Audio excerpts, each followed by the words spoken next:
आबे आबे रानी ओ मोरिये तहसील तारा गाँव माँ। आबे आबे बही ओ मेला बरसिल तारा गाँव माँ।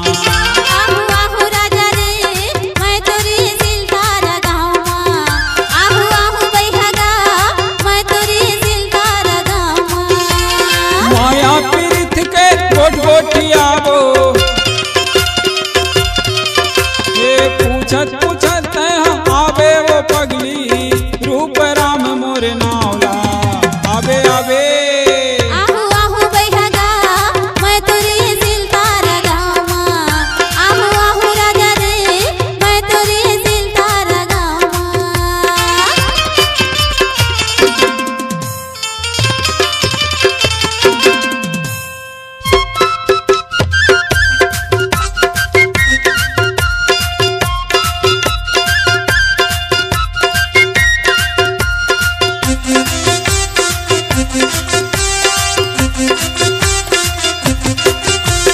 बचपन के बात ला भूला बेझन रानी। अमर हाव तोर मोरिये प्रेम के कहानी।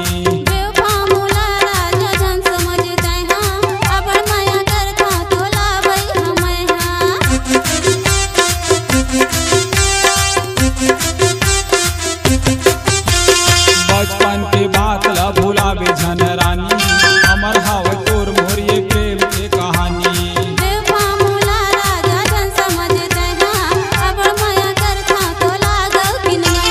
देखे बिना तोला मोरे मन नहीं तो मान है। देखे बिना मोला मोरे मन नहीं तो मान है। लेवत रही था तोरे नावला। आबे आबे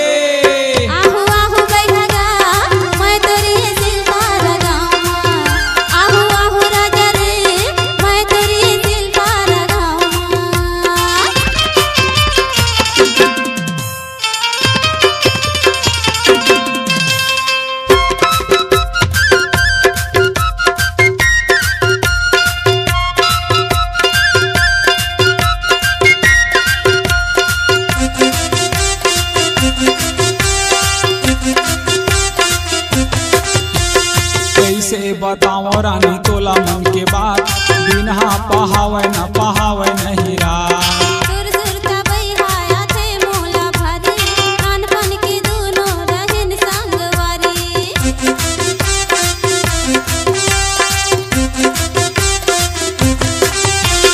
कैसे बताओ रानी तोला मन के बात। बिना पहावे न पहावे नहीं रात।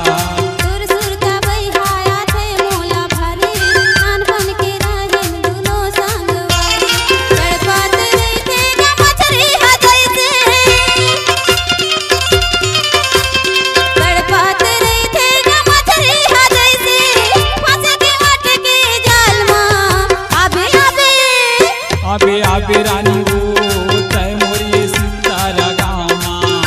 आबे आबे बही ओ मेला बरसिल तारा गाँव माँ।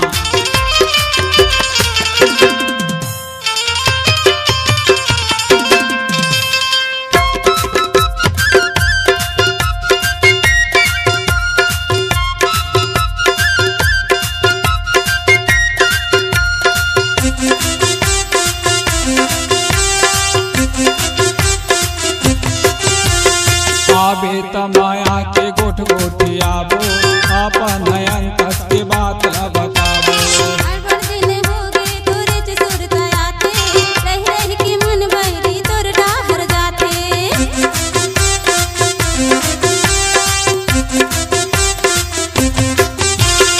आबे तमाया के गोठ गोठियाबो अपन अंतस के बात ला बताबो।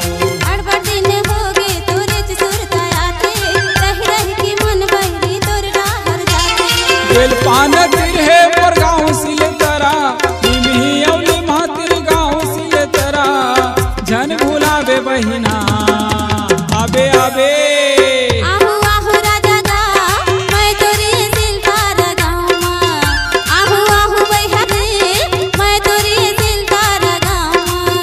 आबे आबे रानी वो मेला बरसिल तारा गाँव माँ। आबे आबे बही वो मेला बरसिल तारा गाँव माँ। आहू आहू बैहा गा मेला बर